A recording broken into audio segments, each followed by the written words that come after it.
Assalamu alaikum wa rahmatullahi wa barakatuh. Bandiraɓe mi hofnon meɗanake on khairuji ɗuɗi ɗi duniya be lahira. Mo moɗon biyeteɗo Abdul Kadiri Abubakar andiraɗo be Fasaha TV. Bandiraɓe ɗuɗɓe ɗo ƴamtam vidéoji en acci waɗugo ɗi mi waɗi to bandiraɓe en andi kala ko ɗume fu ɗum mari haaje taskaram a taskano ɗum hidde ko fuɗɗa wigo a waɗan ɗum a waɗata hunde nder ñiɓre nonnon nde wala hoore sakko less. To ngam majum en ɗon taskano vidéoji majum be hakkilo en puɗɗi waɗugo vidéoji meɗen bano wolwa ha arat. To inchallah vidéo gotol mi yiɗi waɗana nder asawere nde ɗo on gaɗa muyal amma dow Facebook woni mo ƴami useni o yiɗo bloka profil mako je Facebook je wala mo foti lara profil mako sai to jawmijum ɗon ami be mako emi on paami o yiɗo bloka bana jotta hedi WhatsApp foti a bloka profil maɗa min mi larata photo de profil maɗa ko waɗi mi noy a enregistiray number am masalan jotta kam Abdul Kadiri o wodi lamba Fasaha nden Fasaha go o bloki compte mako je WhatsApp profil mako sito Abdul Kadiri goɗon mari lamba mako ite ko lara profil mako amma gal WhatsApp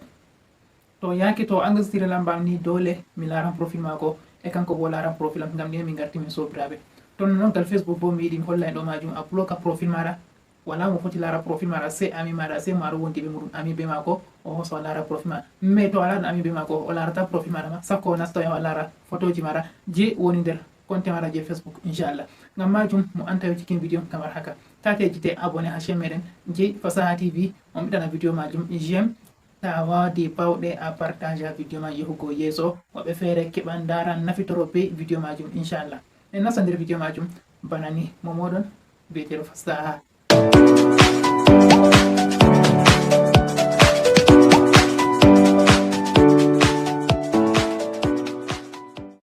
Wallahi wabarakatuh bandiraɓe on kofnama on gelanama hayruji ɗuɗɗi en ɗon mari min wi 2900 kenan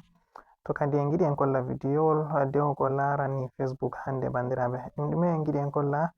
ɗuɗɓe ƴamtai ɗo majum kadi hidde ko en nasta nder vidéo majum miɗon mari haaje a abona ha chaîne meɗen je Fasaha TV ha ɗo waɗi abonné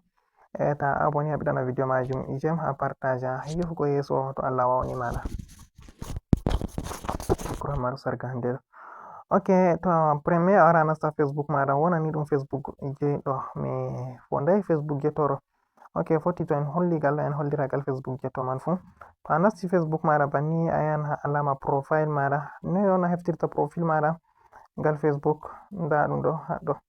to nanon bo a mema haɗɗo to haɗɗo ha memi fu ɗum profile maɗa ok to a memi haɗɗo waddante banni to a memi haɗɗo bo waddante banni sai a wara a mema nda haɗɗo wara mema ok en memi haɗɗo to en memi haɗɗo a yiyan waddante banni sai a wara a mema haɗo waɗi bana alama nda ɗum ɗo haɗo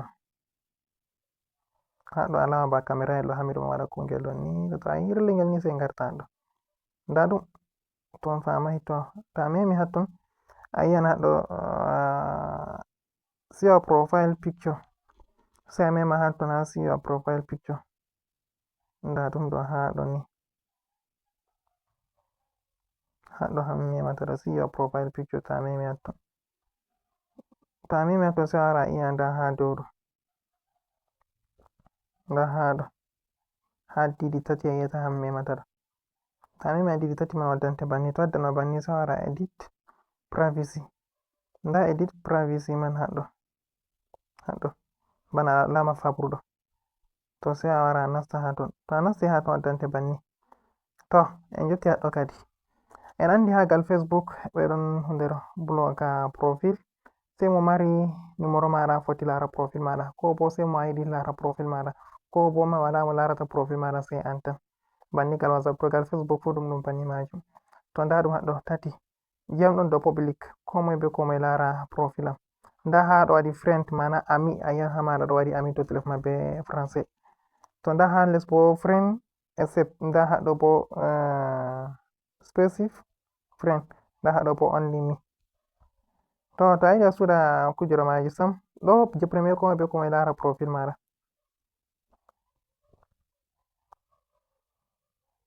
je ɗo komoi be komoi laran profil maɗa je ɗo alama bana duniyaru ɗo to a warti ha dow je ɗo bo sai friend ta iya waɗi dow je ɗo sai friend ma maɗo ami be muɗum foti lara profil maɗa to ta warti haɗo bo to a waɗi ɓe wiyete a suɓa kala mo a yiɗi lara profil maɗa fu a suɓa, mo a yiɗa bo a acca. To nda haɗo bo fu ɗum suɓugo majum. To nda haɗo bo only me bana wiugo sai an tan larata profil maɗa ha je ɗo. To an kandi a wara a suɓa ha je bottan ma. To a yiɗi sai an ma wara iya haɗo. Sai a wara wi'a sevin haɗo mai ndane hollata be français haɗo waɗi be bindi bule ɗo. Ha je a suɓi fu sai a wara iya haɗo tan. To mi tammi a fami. To ɗo a suɓi ma a iya hatton, to ɗo a suɓi ma a iya hatton. A subta dedei friend en ma je a yiɗi lara profil ma a acca je a yiɗa lara. To je ɗo fu banni a suɓan suɓugo mai on. To amma min kam dow je premier ɗo mi yiɗi komai be komai lara profil am. Sai a wara a waɗa save done. Shikenan komai be komai jo fu laran profil maɗa. Konte am ɗo habde abone ha maga page am je Facebook ɗo. To ni ha nasto Facebook am fu habdu abonu be page majum inchallah. On kofnama on gelana mairuji ɗuɗɗi. Assalamu alaikum warahmatullah. Setten foti ha videoji yeso. Tawi jite abone ha chaine men je Fasaha TV on yiɗana video jem on partaga yahugo yeso.